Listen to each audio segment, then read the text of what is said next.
Hi Toy Tractor Times fans, I'm at the 2022 Lafayette, Indiana Farm Toy Show with Marty Carney from Tennessee, who made the trip up here to Lafayette, and you have come in second place in the senior division in our display contest. Congratulations, definitely well deserved.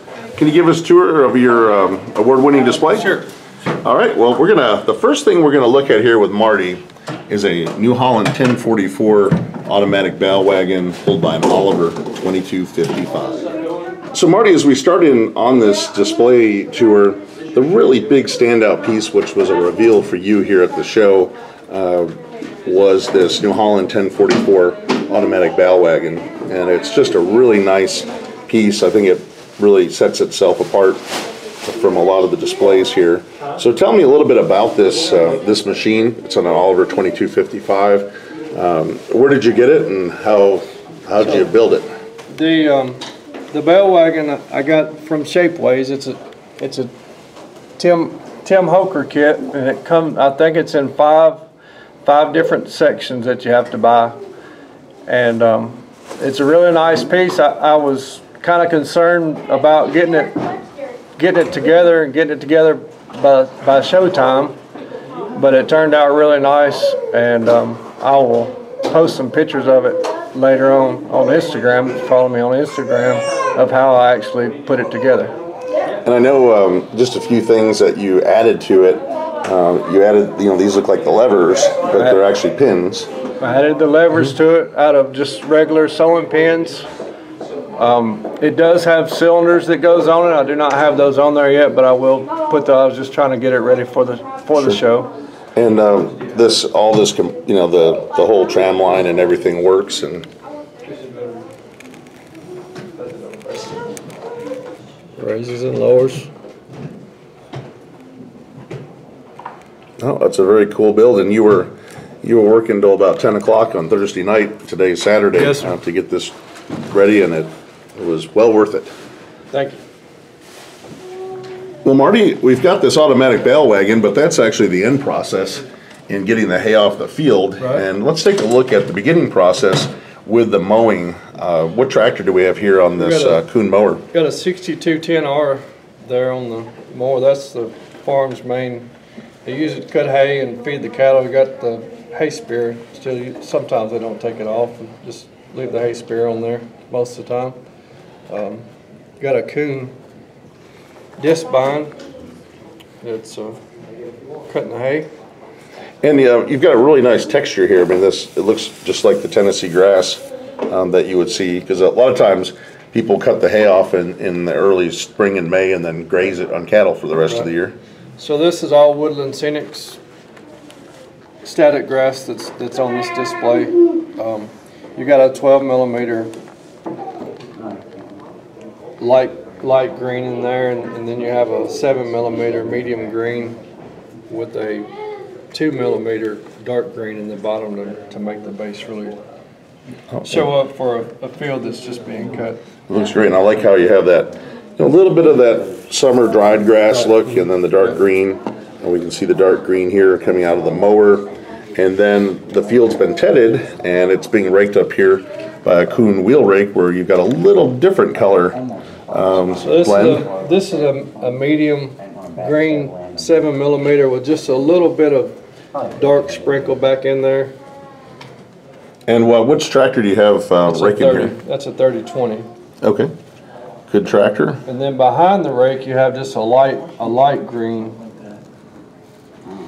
7mm there to make the windrows. And then what model Oliver do we have here with the canopy ROPS? That is a 1855. That's a new spec cast that just came out. Had to do a little work to it to get the guy to sit on the steering wheels back. So I have this loose so that I can actually get the guy in there, and I had to stand the steering wheel up just a little bit more to get him in there. But it's a real nice piece though.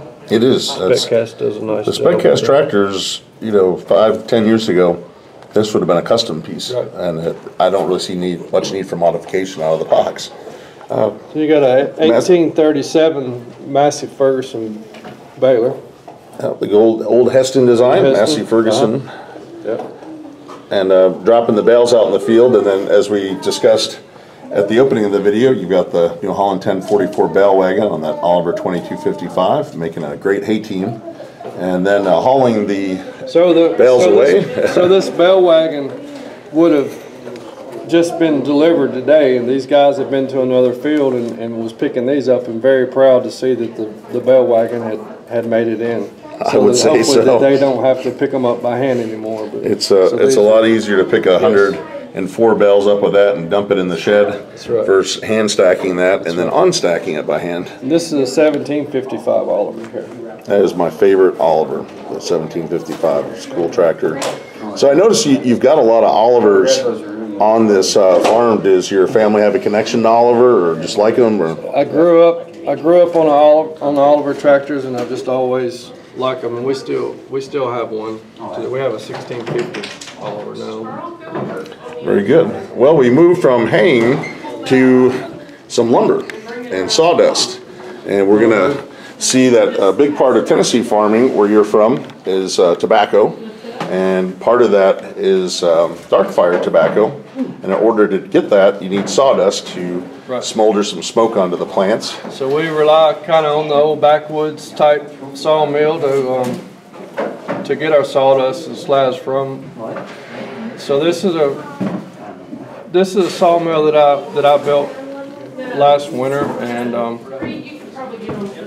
everything is scratch built by me, down to the trees. I can pull this tree out right here, and you can actually see the inside of the mill.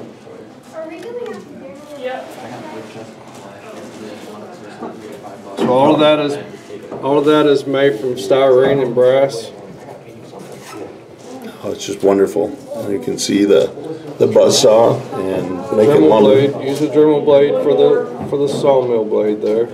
And then was this a screen that you used to make that chain? That is window screen. I just cut a small strip of window screen off of an old screen that I had to create that drag chain coming out. Oh, that's a great build. And this is an integral part of farming. You're taking the hardwoods, and they really want the sawdust, but of course you're getting the lumber too, which is a bonus. Yeah. And starting with that wood, you've got semi-truck coming here loaded up. He's got a load of logs coming in. The Ford L9000 there, he's just leaving out, just emptied a load of logs. So we got a Cat 944 loader there that we unload the logs with, and it came with a bucket on it, like the one that's in the back, but I actually drilled the rivets out of the bucket, and I scratch built a set of forks out of brass for it. All the framework forks are brass, and the bucket's sitting right on this side. You see, if you look real close, there's a squirrel on that bucket. I see him. He's up there. And then you've got your end results. So tell me about I guess this is like the bark and everything. So this is the slabs coming when they're trimming the logs. You get the slabs off of it. And where do those go to? So the slabs are actually, you lay down in the floor of the barn and cover the slabs with the sawdust to keep the slabs from blazing. Okay. From blazing up. Then we've got our pallets of lumber. Got some lumber. Got some cross ties here to go out. So I take it this took a little time to make these bundles here. All of these I cut from 2-foot strips. They're little 1/32 by 1/16 strips on those little bundles. And then these are S-scale cross ties that I had. And how did you get your slabs? These slabs, I take a little small limb, cut that limb in half, and then take a Dremel and sand the rest of that limb down until I get it down to a lot of work. Pays off. So then, of course, you got your lumber here that's waiting to go in and piling it up before it heads into the sawmill.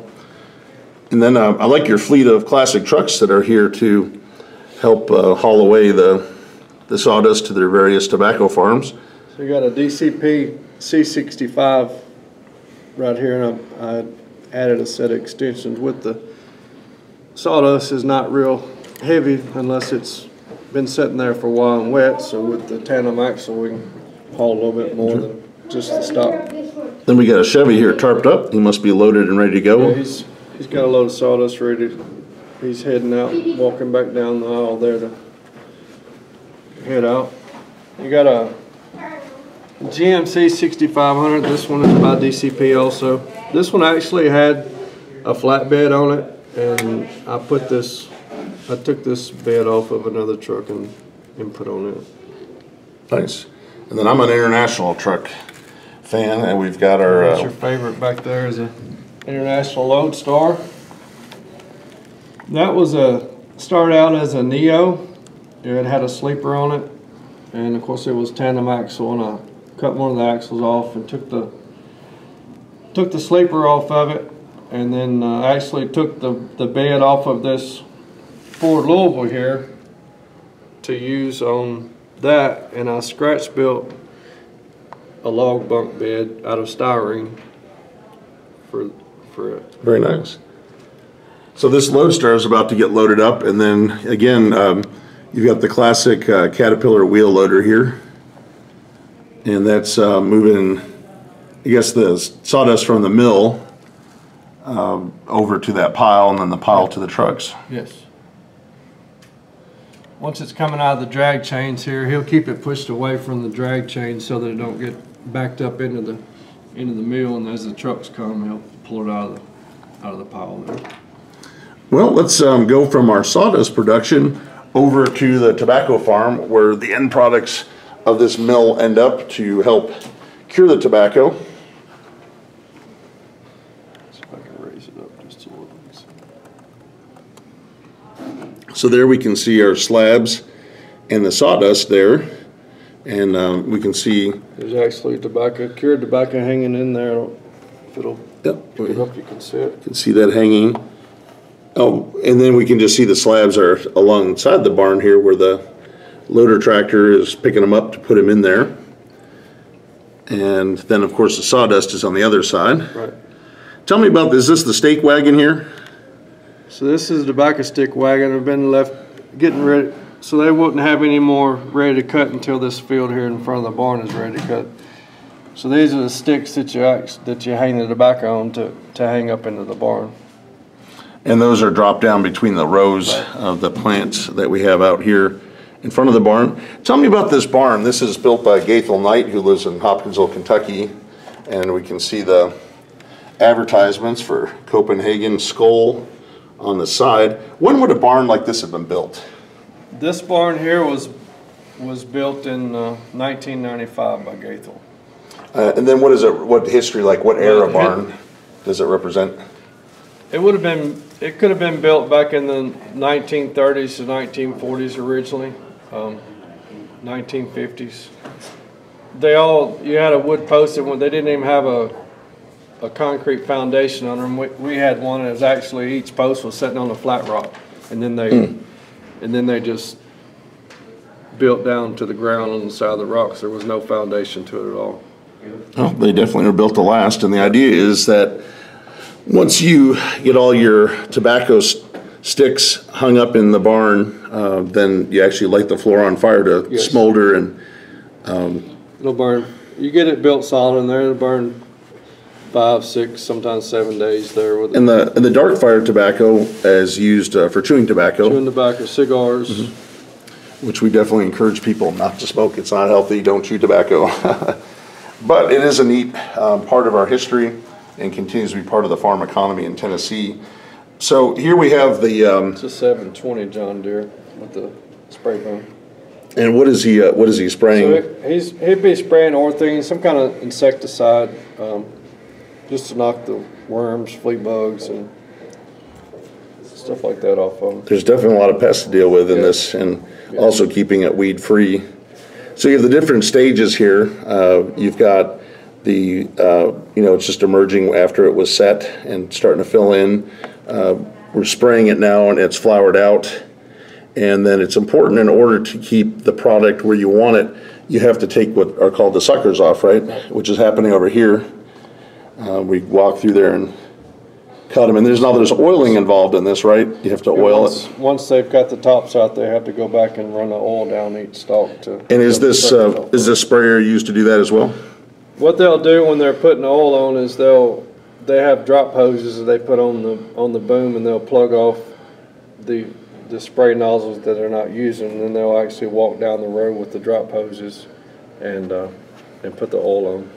And again, this is basically just a one-sided boom sprayer, right? Because he'll come down this path and then flip around and come up the other side. What did you use to get the spray effect? That is cotton from a Q-tip, and then I just sprayed hairspray on it to keep it fanned out. Oh, very cool. Well, Marty, thank you for the tour of some Tennessee farming, which involves tobacco and haying for cattle, and of course the sawmill and the lumber. So very interesting, and congratulations, and thank you for coming up to the show. Thanks. And thank you for checking out this display on Toy Tractor Time's YouTube. There are hundreds of farm display videos and custom projects and farm toys on the channel. I hope that you'll check them out, and as always, thank you for watching.